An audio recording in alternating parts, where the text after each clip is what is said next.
सर्वसामान्यांच्या हक्काचा आवाज जागर जनस्थान। नाशिकच्या आयटी धर्म परिवर्तन प्रकरणात उबाठा शेपूट घालून बसली आहे, तर मनसे देखील गप्प आहे।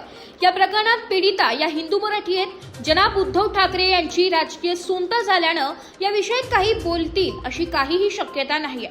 बाळासाहेब ठाकरे यांच्याप्रमाणे हुतात्मा अनंत कानेरे मैदानावरून जमलेल्या माझे तमाम हिंदू बांधवांनो, भगिनींनो आणि मातांनो असं म्हणायचा अधिकार यांनी गमावलाय। नाशिककरांनी देखील आपल्या मतांसाठी याचं राजकारण आहे हे ओळखा। नाशिकच्या हिंदू मराठी मुली अडचणीत आल्या तेव्हा हे बोललेले नाहीत, हे लक्षात ठेवा, असे अजित चव्हाण सहमुख्य प्रवक्ता भाजप महाराष्ट्र यांनी म्हटलंय। नाशिक आयटी धर्मांतर प्रकरणामध्ये कुठे गेली उबाठा शेपूट घालून? कुठे गेली महाराष्ट्र निर्माण सेना?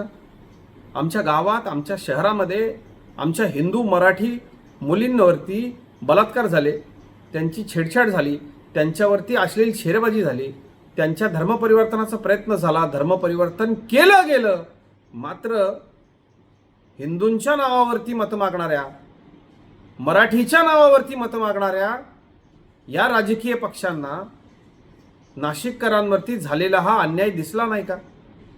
एक नाशिककर म्हणून मला या सगळ्याचं खूप वाईट वाटतंय की मतं मागायच्या वेळेला हिंदू आणि मराठी अस्मिता तुमच्या जाग्या होतात, आता आमच्या लेकी बाळींचं जबरदस्ती धर्म परिवर्तन होत असताना उबाठानं का शेपूट घातली?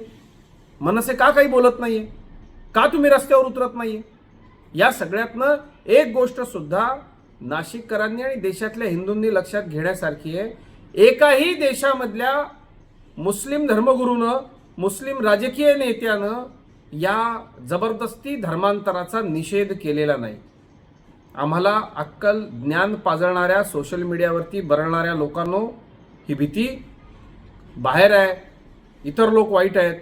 आता हे सगळं तुमच्या घरापर्यंत, तुमच्या दारापर्यंत आलेलं असताना ज्यांना फक्त तुमची मतं हवी आहेत, उद्धव मामू नाशिकला आता मतं मागायला याल ना? हुतात्मा अनंत कान्हेरे मैदानावरून तमाम हिंदू बांधवांनो, भगिनींनो आणि मातांनो असं म्हणायचा अधिकार मनसेलाही नाहीये आणि उद्धव ठाकरेंना देखील नाही। जागर जनस्थानसाठी संदीप नवसे, नाशिक।